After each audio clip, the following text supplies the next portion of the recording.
తెలుగులో ఒకప్పుడు హీరోగా ఎన్నో సినిమాల్లో నటించిన సాయి కిరణ్ త్వరలో ఓ ఇంటివాడు కాబోతున్నాడు. ప్రస్తుతం తెలుగు సీరియల్స్ లో నటిస్తున్న ఆయన తనతో పాటు కోయిలమ్మ సీరియల్లో యాక్ట్ చేసిన స్రవంతి అనే అమ్మాయితో నిశ్చితార్థం చేసుకున్నారు. ఈ విషయాన్ని సదరు నటి తన ఇన్స్టాలో పోస్టు చేసి ప్రకటించారు. దిగ్గజ గాయని పి సుశీల గారికి మనవడు వరుసయ్యే సాయి కిరణ్ తల్లిదండ్రులు కూడా ఇండస్ట్రీకి చెందిన వాళ్ళే. తండ్రి అప్పట్లో ఎన్టీఆర్, ఏఎన్ఆర్, కృష్ణ సినిమాల్లో పాటలు పాడారు. దీంతో సాయి కిరణ్ సులభంగానే ఇండస్ట్రీలోకి వచ్చాడు. నువ్వే కావాలి మూవీతో హీరోగా ఎంట్రీ ఇచ్చి తర్వాత ప్రేమించు, మనసుంటే చాలు, ఎంతో బాగుంది తదితర చిత్రాల్లో హీరోగా జగపతి, సిరిడి సాయి, నక్షత్రం, గోపి, గోడ మీద పిల్లి సినిమాల్లో సహాయక పాత్రలు చేసిన ఆయన ఓవైపు సినిమాల్లో అడపాదడపా నటిస్తూనే సీరియల్లో నటుడుగాను సాయి కిరణ్ బోలెడంత గుర్తింపును తెచ్చుకున్నారు. గుప్పెడంత మనసు, కోయిలమ్మ, పడమటి సంధ్యారాగం ఇలా తెలుగు క్రేజీ సీరియల్లో కీలక పాత్రలు చేస్తూనే బాగానే పేరు తెచ్చుకున్నారు. ఇప్పుడు తనతో పాటు కోయిలమ్మ సీరియల్లో నటించిన స్రవంతితో నిశ్చితార్థం చేసుకున్నారు ఆయన. అయితే ఆయనకు గతంలోనే 2010లోనే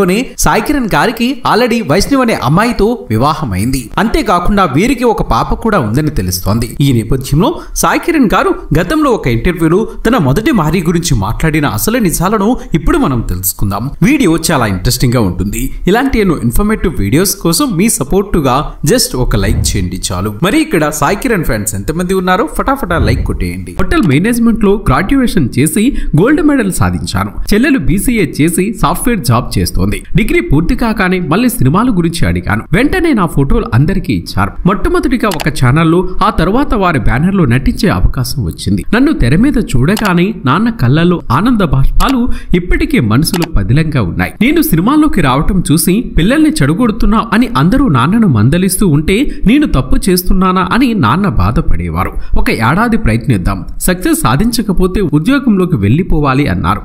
అప్పుడు చదువు విలువ తెలిసింది నాకు. జీవితమే అన్ని నేర్పుతుందని అర్థమైంది. నాన్న చనిపోయాక తల్లిదండ్రుల విలువ తెలిసింది నాకు. నాన్న పెద్దల పట్ల గౌరవంగా ఉండేవారు. పనివారైనా సరే వయసులో పెద్దవారైతే మీరు అనాలనేవారు. దర్శకుడు వయసులో మాకంటే చిన్నవాడైనప్పటికీ తండ్రి స్థానంలో చూడాలి. కాలు మీద కాలు వేసుకోకూడదు, నిర్మాతలను ఇబ్బంది పెట్టకూడదు అంటూ చాలా విషయాలు చెప్పారు. రాముడితో పాటు రావణుడు కూడా గొప్పవాడని, కొన్ని చెడ్డ లక్షణాల వల్ల దుర్మార్గుడు అయ్యాడని చెబుతూ ఉంటే ఆ టీనేజ్ లో నాకు ఇరిటేటింగ్ గా ఉండేది.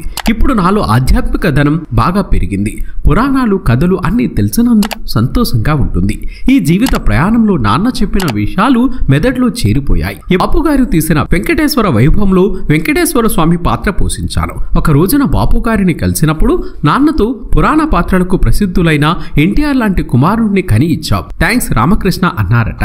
ఇక ప్రేమించు సినిమాలు నటిస్తున్నప్పుడు బాలుగారు నాన్నను ఫోన్ చేసి నీ కొడుకు హీరోగా నటిస్తున్న సినిమాలో నేను పాడుతున్నాను అని చెప్పారట.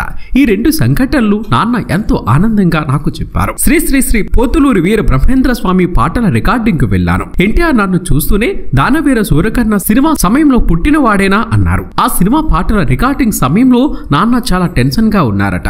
ఇంతలో అబ్బాయి పుట్టాడు అని ఫోన్ వచ్చిందట. వెంటనే ఎన్టీఆర్ అందరికీ స్వీట్స్ పంచారట. అలా ఆయన నా గురించి గుర్తు పెట్టుకున్నారు. ఇక ప్రస్తుతం మీ భార్య పిల్లల సంగతి ఏంటి అన్న ప్రశ్నకు పిల్లలు ఇంకా లేరు. నా భార్య వైష్ణవి గురించి బెంక అక్కర్లేదు. తను సాఫ్ట్వేర్ ఇంజనీర్. అయినా నీ లక్ష్యం ఏంటి అని పెళ్లి చూపులప్పుడు అడిగితే 50 ఏళ్లు వచ్చేంత వరకు పనిచేసి తర్వాత ఏ హిమాలయస్ కు వెళ్లిపోతా అంది. వెంటనే తనని పెళ్లి చేసుకోవాలని డిసైడ్ అయిపోయా. ఈ రంగుల ప్రపంచంలో ఉన్న నా మనసు ఎప్పుడూ ఆధ్యాత్మిక వైపే లాగుతూ ఉంటుంది. ఏది ఏమైనా రెండవ పెళ్లికి సిద్ధమైన సాయి కిరణ్ కి తోటి నటీనటులు శుభాకాంక్షలు తెలియజేస్తున్నారు. మరి సాయి కిరణ్ గారి నటన మీకు ఇష్టమైతే ఈ వీడియోను లైక్ చేసి మీ అభిప్రాయాన్ని కామెంట్ రూపంలో చెప్పండి ఫ్రెండ్స్. మేము చేసే ప్రతి వీడియో వెనుక చాలా కష్టం ఉంటుంది. ఆ కష్టానికి మీరిచ్చే ప్రతిఫలం ఒక లైక్ కొట్టి సబ్స్క్రైబ్ చేసుకోవటమే. చేస్తారు కదా ఫ్రెండ్స్.